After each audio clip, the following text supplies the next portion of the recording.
Hello everyone. It's been quite a while since I last made a video about replacing watch batteries. I thought most people already knew how to handle it, so I took a little break.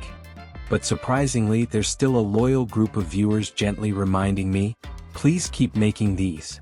So today here I am again, just me, a little wristwatch and a bit of patience, ready to continue a topic many of you still appreciate.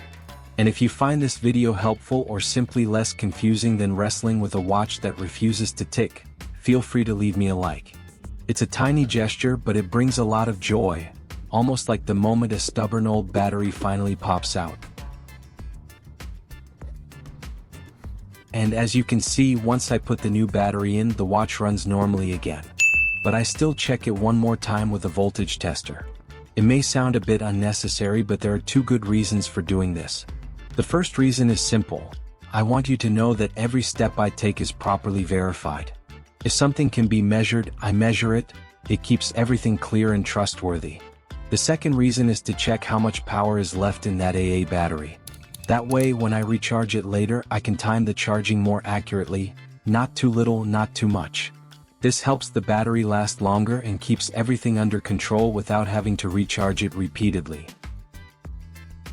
This isn't really surprising, is it?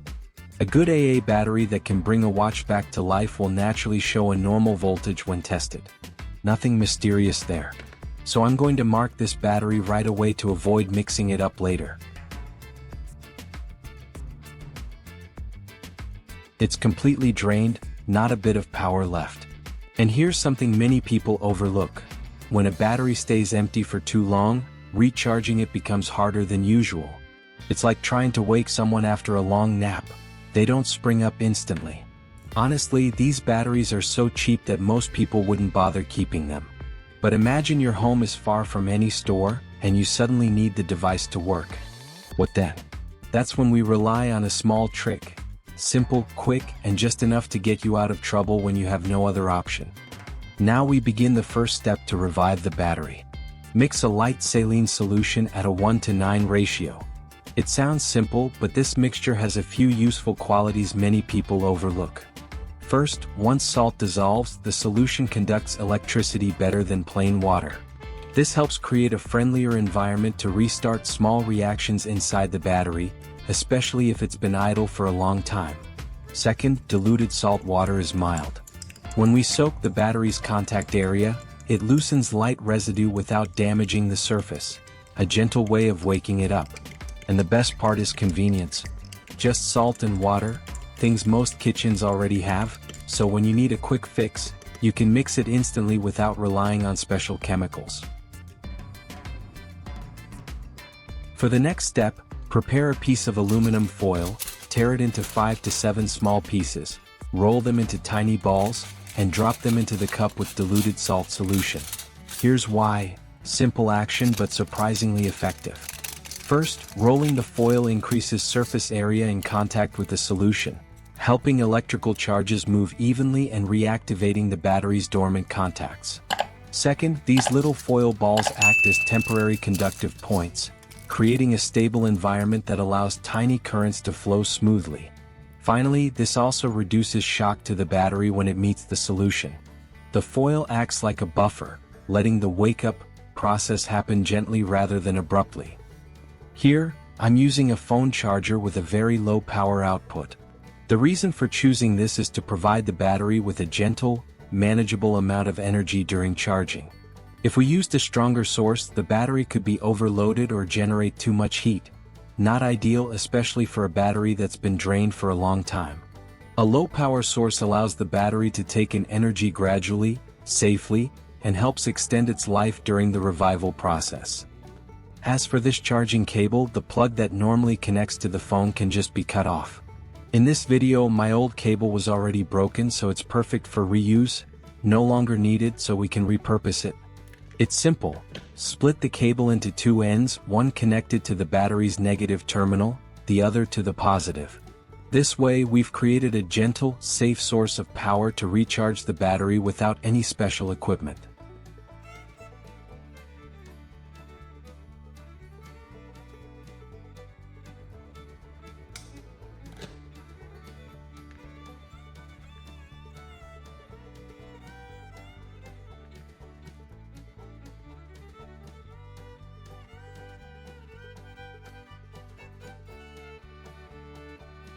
There's nothing more practical than using electrical tape to keep the connections secure. Electrical tape is simple but effective. It holds the wires in place, prevents accidental contact, and ensures that the power flows where it's supposed to. In other words, it's like a little armor protecting our tiny connections.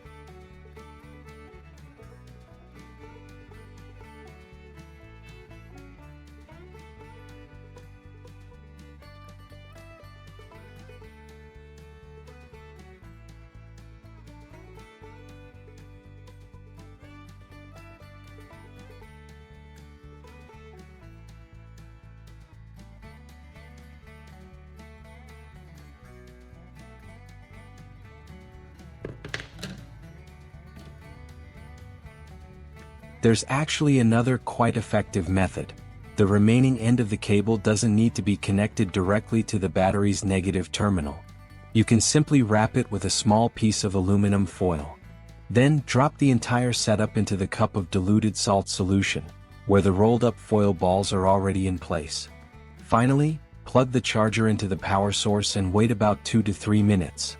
This method is safe, simple, and ensures just enough current to wake up the battery without causing any damage. Use a wooden clip to make it easier to remove the cable setup after soaking. Clip it near the battery's positive terminal, while the negative end is fully immersed in the saline solution. This method is convenient and safe. You avoid touching the solution or battery terminals directly, and it keeps the wires stable, preventing them from moving or touching each other while the battery is reviving.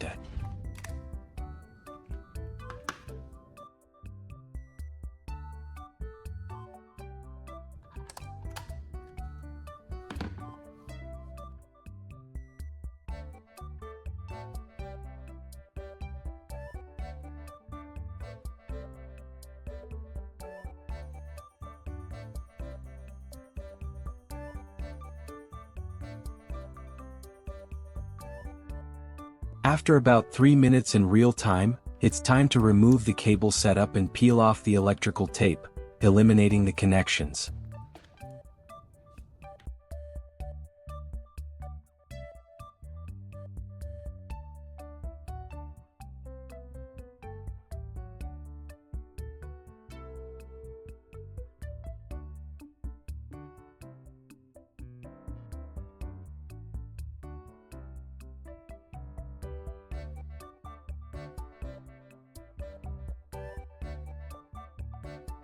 Take a close look. This battery shows its age with visible signs of wear. The next step is to clean both the negative and positive terminals. We'll use a combination of the diluted salt solution and a bit of fine sandpaper to gently scrub. This removes any oxidation or residue on the terminals, ensuring that when we recharge the battery, the current can flow easily and efficiently. Remember to be gentle. Don't scrub too hard or you could scratch or damage the battery surface.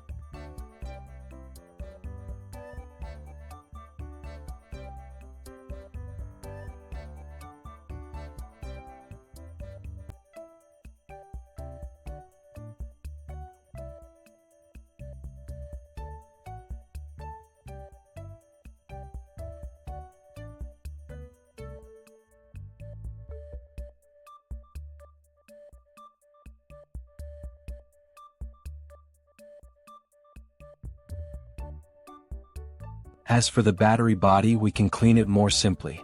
Just use a paper towel with a bit of clean water.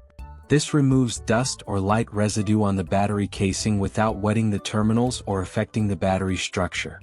Gentle cleaning, but it leaves the battery looking clean and ready for the next use.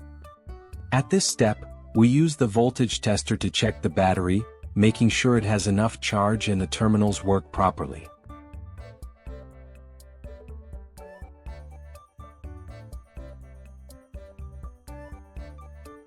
The result is quite surprising, isn't it?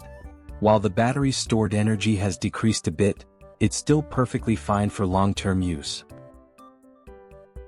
Alright, we've succeeded. The battery that seemed useless is now working again. With just a few simple steps, a bit of patience and some common tools, you can revive old batteries, saving money and helping the environment. It's amazing to see a tiny battery come back to life. Every step has a purpose. Cleaning terminals using the saline solution, foil, wooden clips, and careful charging. All this ensures the battery gets energy safely and effectively. I hope after this video you won't worry about dead batteries. Experiment, observe, and work step by step. DIY isn't as hard as it seems. If you found this video helpful, hit like, share it with friends, and subscribe so you won't miss more DIY tips.